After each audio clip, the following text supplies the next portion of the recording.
Hello and welcome everybody, I am SocioPsycho, and today we look at Daylight. This is a horror first-person game created by Zombie Studios, but it plays more of a first-person adventure point-and-click scavenger quest game, rather than a horror survival, sneak, or anything else that you may be expecting, which is disappointing.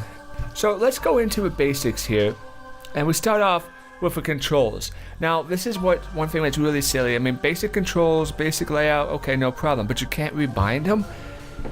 That's problematic for multiple reasons. Maybe somebody doesn't like those controls. Maybe somebody is left-handed, so the mouse wants to be in their left hand and the keyboard on the other, or it messes them up, you know? Rebinding keys is very important. It doesn't have it, it's whatever. Alright, let's go into the settings menu. Now, the settings menu, you have some good, interesting things. You have a difficulty as a medium, hard, and easy. Your music, dialogue, and sound effects. Now, because this is a horror game, I feel it's really important to clarify on each of these topics here. The music in the game does not really persist the entire length of the game, but it has certain undertones now and again which help propel an atmosphere.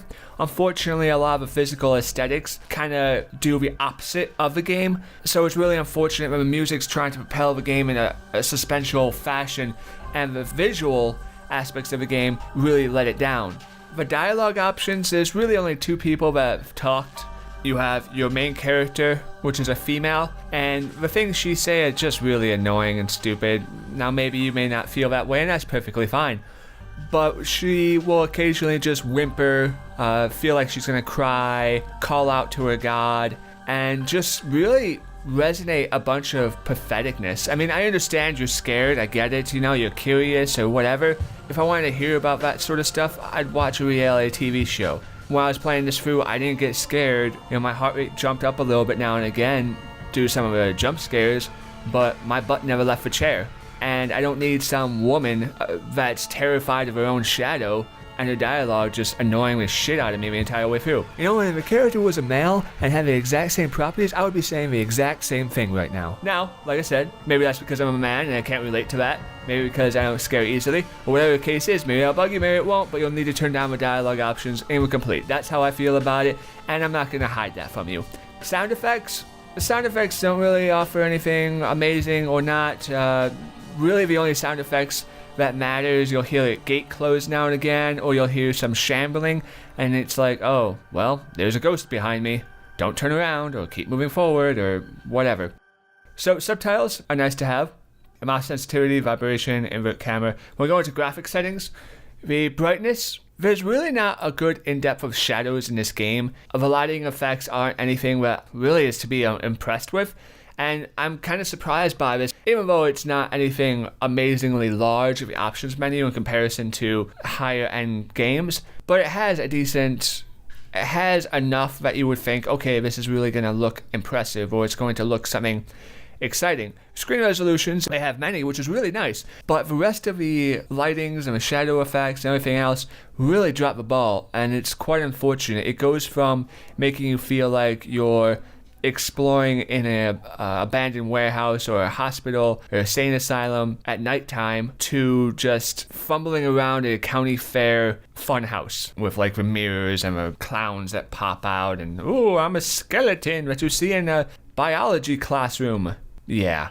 Anyways, let's move on, shall we? When we get to the actual game. Now, the game hides behind a sort of smoke screen. It hides behind an amnesia style of gameplay. Now, if you don't know what that means exactly, amnesia is when you don't know exactly what's going on, or you can't remember what's going on because you've hit your head. This is a common thing to use in games because it relates the character to the player, because they then both don't have any knowledge and they have to try to find out what's going on. Well, the issue is the story doesn't propel itself well. It doesn't have any really well-written capture features. And so you're like, I have no clue what's going on, and it's not telling me what's going on. I play for over an hour, and I'm still like, okay, when is the story gonna start? I get it. I'm in a abandoned facility that was a mental ward or a hospital at one point. It's haunted. There's a ghost. you pick up papers and everything else, and it's like, okay, I understand the situation. I don't understand what I'm doing here. I don't understand why, I'm carrying a cell phone. The cell phone has apparently the best battery life in the entire world. It's top secret government cell phone. It never runs out of battery. It also has a map feature on it where it just follows your map around. But apparently it doesn't have any phone service capabilities. It can just be like, hey, I'm gonna call my buddies and they'll pick me up, but I have no service. Why don't I have any service? Why is this going on? Why is that going on? It doesn't answer any of your questions. And that's just really unfortunate. It's like, I have no clue what's going on and the game won't tell me. And I feel that this style of game could have been more than it is, and it's a shame it didn't live up to what it could have been. So how do we fix something without breaking the story of something as simple as a map factor? We can just change the story. We don't even know why we're here in the first place, but it's not too far of a stretch to be like, okay, I have an eye augmentation where once I go into a room, it's laid out, and now my minimap is in the bottom of the screen because I have an implant in my eyeball. That's not any more unrealistic than a phone that never runs out of battery life. And then you don't have to worry about a phone animation. But the story lacks a severe depth in story and creativity and vision.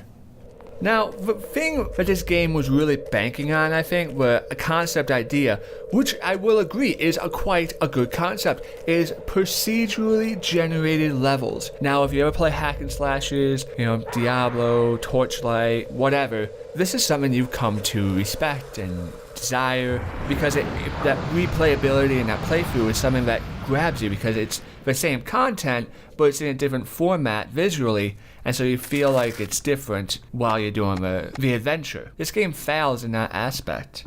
How the levels are laid out, how they're pieced together, and it's really odd saying this. I didn't think I'd be able to say this. The way the level design is procedurally generated, it still feels insanely linear. You start off and there's, say, 8 rooms on the map. You have to go through every single one of those rooms, find a item. Once you have the maximum items that you need to be able to get through the magically sealed gate, then you can leave. So you have to go through every single room, or you have to be led on a certain pathway through these rooms, or an area will magically open up once you enter a room. It's just all these different variations. Rooms will close and lock behind you so you can't go backwards.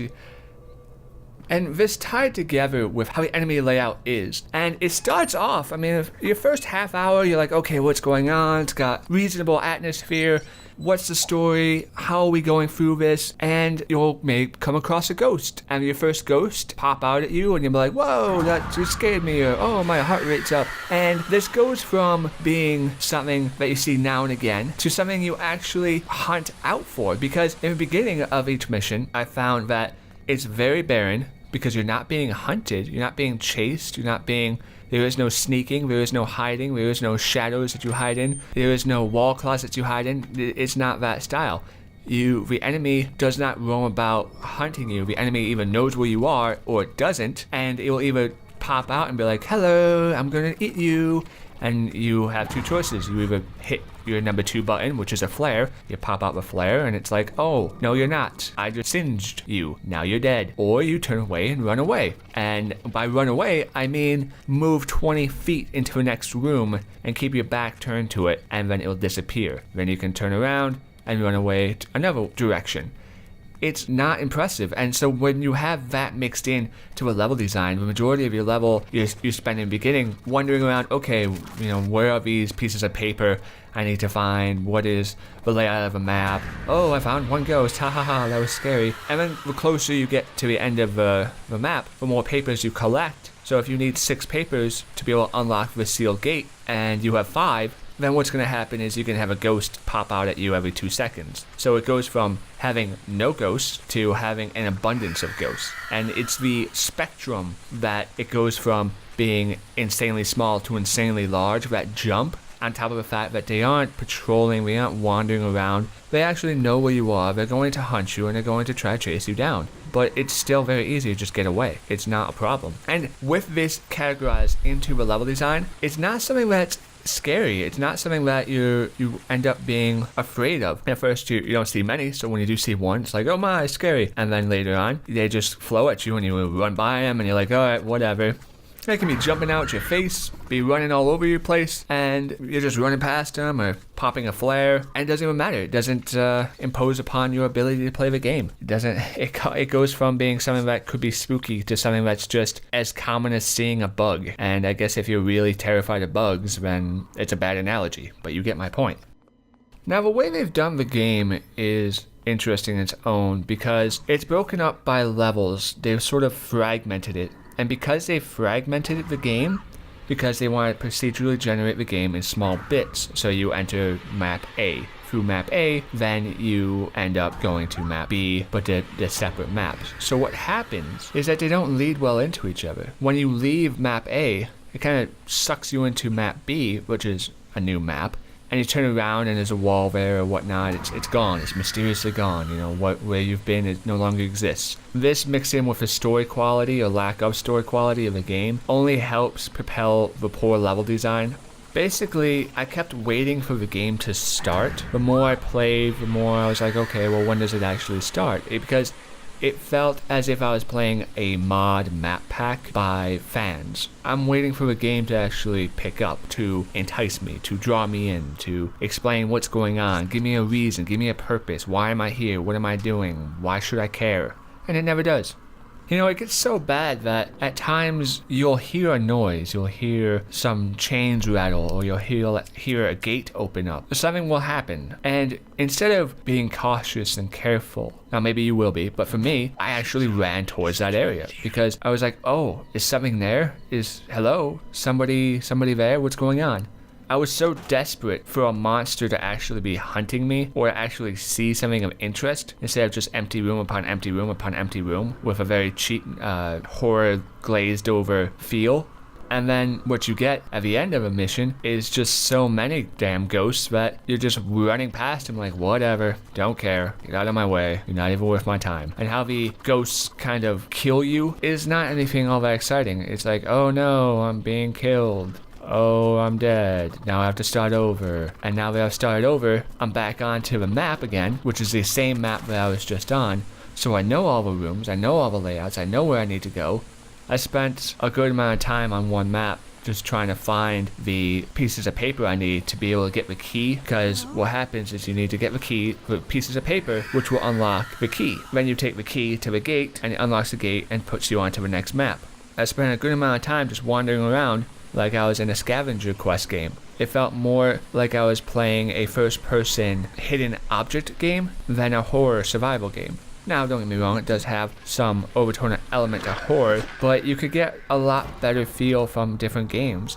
There is no place to hide, there is no place to sneak, there is no place to really move around your enemies. It's very linear. Room 1 leads into room 2, room 2 leads into room 3, room 3 leads into room 4 and 5, but 4's a dead end. Things like that. It really is not all that impressive. You have 4 items in the game which are interest. You have one piece of paper which kind of propels a story to you and says, ooh, this is what happened in the world, crazy patients and people died here. It's like, okay, I kind of understand if you know anything about American history and the 19th century to about 1960, maybe a little bit older to the 80s. Mental health facilities or health hospitals of that type were not exactly renowned for taking care of the patients. A lot of people who didn't even need to be lobotomized were. A lot of people were instantly given electroshock therapy. Many people were sexually and physically abused. They were the throwaways of society, and they were put in these places where nobody cared about them and nobody cared about what happened to them. So yeah, of course, people died there. People got crazy there. People had bad times there. That's not really a selling point of the game. If you know anything about history, it's like, okay, whoop-de-doo, what else you got? Draw me in. And so you have a piece of paper that tells you of that story, ooh, and you have another piece of paper, which is the signals that you need to pick up, the red ones, and you get the X amount you need per map, and then you can get the key and whatnot. And the other 2 items are a glow stick. You pick up a glow stick, and it will give you a hint. It's sort of like, again, adventure thing. Oh, like a point and click adventure. I need to do what with my items? Give me a hint, game. So you pick up the glow stick, you wave it around, and you open up a desk. You're like, oh, here's that piece of paper that I was missing, and the flares. But these 2 items, there are so many of them. You really have to be trying to waste your ammunition versus just actually trying to complete the mission to run out, because there are so many different boxes and stations around the map. where it gives you so many, and that's because it doesn't have a stealth element in the game. And to make up for the fact that you can't stealth around or nothing is patrolling and the enemy knows exactly where you are instantly, it's going to give you abundance of items to get out of those situations. And that doesn't help the game at all. It actually makes the game worse, because you're giving me an enemy that I can defeat very easily. You're building a suspense for me that eventually will just immediately fall through because the enemy can be killed, or at least temporarily disabled long enough for me to get away from him with no repercussions. The lighting effects in the game are not all that impressive either. The lighting with shadow and graphic quality is actually quite weak. It went for like a sort of blurred, foggy-esque feel to it without actual fog. When we look at the lighting in the game, you can hear like the lights flickering, but unless we get really close to it, we actually don't see any change in the lighting itself. And this can be sort of understood because they didn't go with a shadow-esque sneak feel, but at the same time, it just shows like, okay, this is one more area where you drop the ball because you're providing me an atmosphere of horror and thrilling suspense, but you can't even get the lighting right to make me feel like, oh, this could be imposing. The woman is complaining all the time. Oh, I'm scared. Oh, I'm this. And then you get to a box that you can move, a movable object. And the animational quality of how she moves it is like a boss. I mean, she's just like, oh, I got this. It's nothing. Just pushes it all over the place.